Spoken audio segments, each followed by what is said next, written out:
Grief, loss, and the journey of learning to love again are deeply personal experiences, yet they are also profoundly shaped by the society we inhabit. When my mother passed away, I felt a chasm opening beneath me, a void that seemed private and unique. But over time, I began to recognize patterns, ways in which my struggle reflected larger social realities. Grief is universal, yet the way we process it, the ways we are allowed or encouraged to express it, and the support we receive or do not are shaped by cultural norms, economic pressures, and social expectations. Understanding these factors not only contextualized my own experience, but illuminated the hidden mechanisms that govern how humans navigate loss. Modern society often treats grief as a problem to be solved, a phase to be managed efficiently so that life can continue uninterrupted. From the outside, people appear to move on quickly,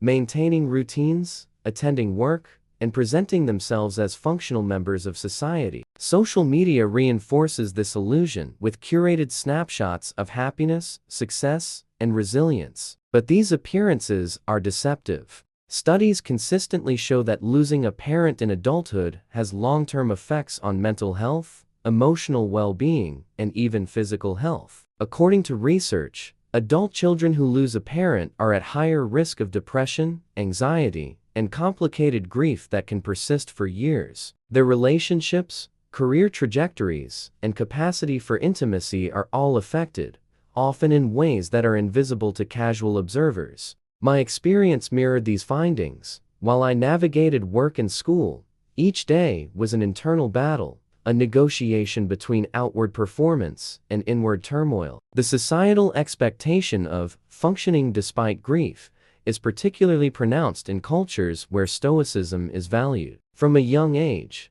we are taught that pain must be contained, that vulnerability is weakness, and that public displays of sorrow are socially inappropriate. In my own life, these cultural norms intensified the isolation I felt after my mother's death. Friends and family offered support, but often their words were constrained by discomfort or social convention. "You need to stay strong," they said, or "she's in a better place now." While well-intentioned, these phrases often felt hollow, as though my emotional reality was too heavy to be acknowledged openly. I realized that grief is not only an emotional experience, it is also a social negotiation, shaped by what others are willing to see, hear, and validate. Gendered expectations further complicated the grieving process. Women, in particular, are often tasked with maintaining emotional labor even as they experience profound personal loss. My mother had embodied this expectation throughout her life,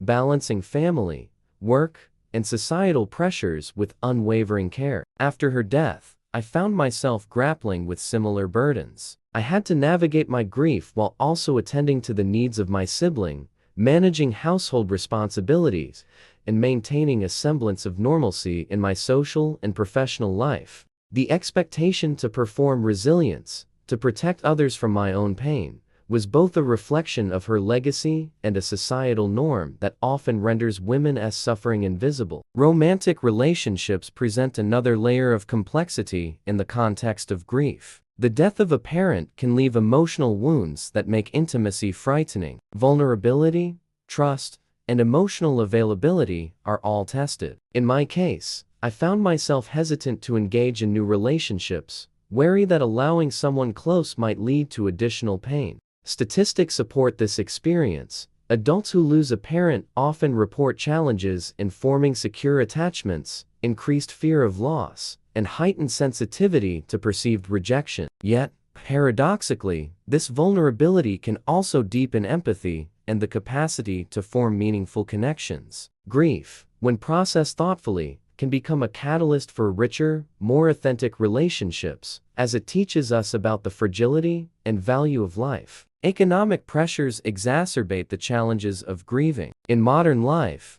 few people are afforded the luxury of extended time to process loss. Work obligations, financial responsibilities, and social commitments create an environment in which emotional healing must compete with the demands of daily survival. I experienced this firsthand. Bills did not pause, School assignments had deadlines, and familial responsibilities persisted. The pressure to function, even while grieving intensely, created a constant tension. This is a common reality. The structure of modern life often demands emotional compartmentalization, which can prolong or complicate the grieving process. Those who lack financial security or social support networks face an even steeper challenge, as grief competes with the immediate need to survive. Cultural attitudes toward death and mourning play a significant role in shaping the grieving experience. In my community, death was acknowledged with ritual and ceremony, but extended support and emotional processing were limited. Mourning was public for a short period,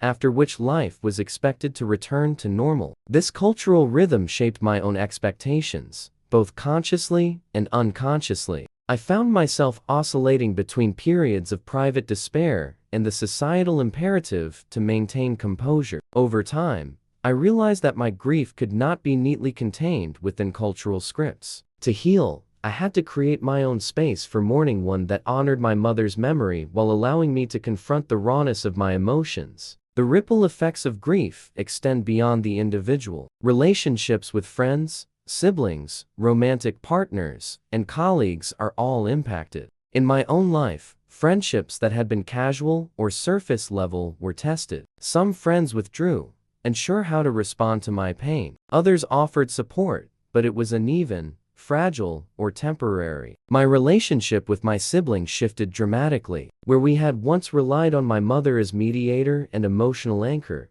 we now had to navigate shared grief together, often without guidance. The strain exposed latent tensions, as well as strengths we had never fully recognized. Grief, in this sense, is relational. It not only affects the person experiencing loss, but also reshapes the dynamics of every connection. One of the most significant social realities I confronted was the taboo surrounding discussions of grief and emotional vulnerability. While many cultures honor death in ceremonial ways, there is often little space for ongoing dialogue about emotional struggles. Mental health resources are unevenly distributed, and societal norms often discourage open expression. In my case, journaling, therapy, and close conversations with select friends became essential tools for navigating this landscape. I realized that healing requires both personal initiative and social support, but that these resources are frequently inaccessible or underutilized. This insight deepened my empathy for others and underscored the importance of fostering open, compassionate communities. Another modern reality is the pervasive sense of impermanence in relationships. Losing a parent exposes the fragility of life in stark, unavoidable terms. It challenges assumptions about continuity, safety, and predictability. I began to notice patterns in my own responses: fear of loss, heightened caution in emotional intimacy, and an acute awareness of mortality. These are common reactions, yet, paradoxically, they can also serve as catalysts for growth. Awareness of impermanence can motivate deeper engagement, more intentional relationships, and a greater appreciation for life's fleeting moments. I learned that loving again does not negate the significance of the past. It enhances it, forcing me to honor memory while embracing the present. Grief also interacts with mental health in complex ways. Anxiety, depression, sleep disturbances, and social withdrawal are common after losing a loved one. In my experience, these challenges were compounded by the simultaneous need to manage responsibilities and maintain appearances. The pressure to function while internally fractured created a persistent tension that tested every aspect of my resilience. Yet, over time, I discovered strategies that facilitated emotional recovery: journaling, meditation, physical activity, therapy, and deliberate social connection. These practices allowed me to process grief without being overwhelmed by it, and they highlighted the importance of intentionality in emotional healing. Society's broader relationship with grief can often feel contradictory. On one hand, death and loss are recognized and ritualized. On the other, ongoing support, understanding, and space for processing are limited. The result is a form of collective denial. Grief is acknowledged in ceremonies, but the deep, messy work of emotional recovery is frequently neglected. My experience illuminated the tension between these two realities. I realized that to truly navigate grief and rebuild love, I had to step outside societal expectations, creating my own path toward understanding, resilience, and connection. Even the act of loving again exists within the societal framework. Cultural norms, relational expectations, and personal histories all influence how we re-enter emotional intimacy after profound loss. I observed myself carefully negotiating this space, balancing vulnerability with caution, desire with fear. Modern reality's fast-paced life, economic pressures, social norms heighten the complexity of this process. Yet, paradoxically, they also reveal the resilience of the human spirit. Despite cultural silences, societal pressures, and personal trauma, the capacity to love, connect, and rebuild persists. My journey illustrates this enduring truth.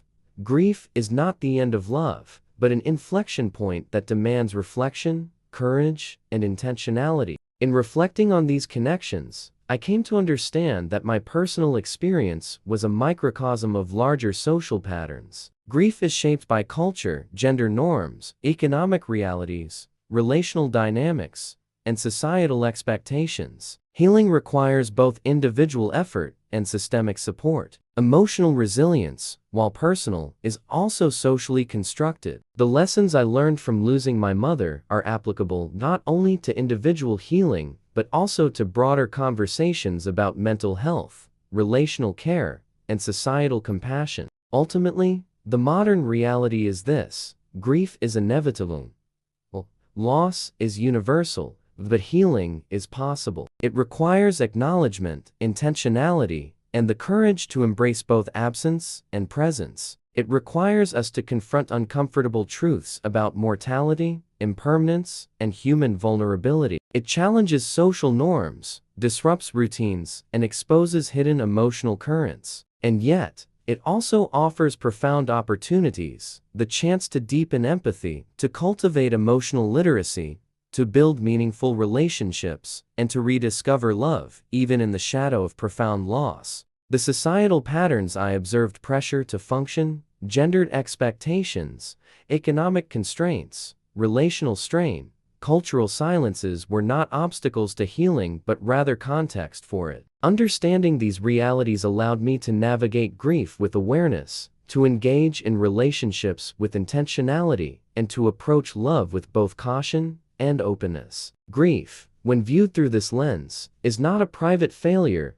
but a socially mediated process that reflects both personal vulnerability and collective structures. In connecting my personal journey to modern realities, I realized that loss and love are intertwined. The death of my mother illuminated not only the fragility of life, but also the resilience of the human heart. Grief shaped me, refined my capacity for empathy, and revealed the depth of my own emotional resources. Society, with its pressures, norms, and constraints, simultaneously complicated and clarified this journey. Understanding this interplay between individual experience and societal context is essential for anyone navigating loss. Through this lens, I saw that my story was not only about mourning a mother, but also about navigating the intricate, often invisible currents of modern life. The lessons I learned extend beyond personal healing. They speak to the necessity of compassion, awareness, and emotional literacy in contemporary society. They highlight the importance of creating supportive environments for grief, connection, and love. They remind us that while loss is universal, the capacity to transform it into understanding, resilience, and renewed love is equally universal, if nurtured consciously and intentionally.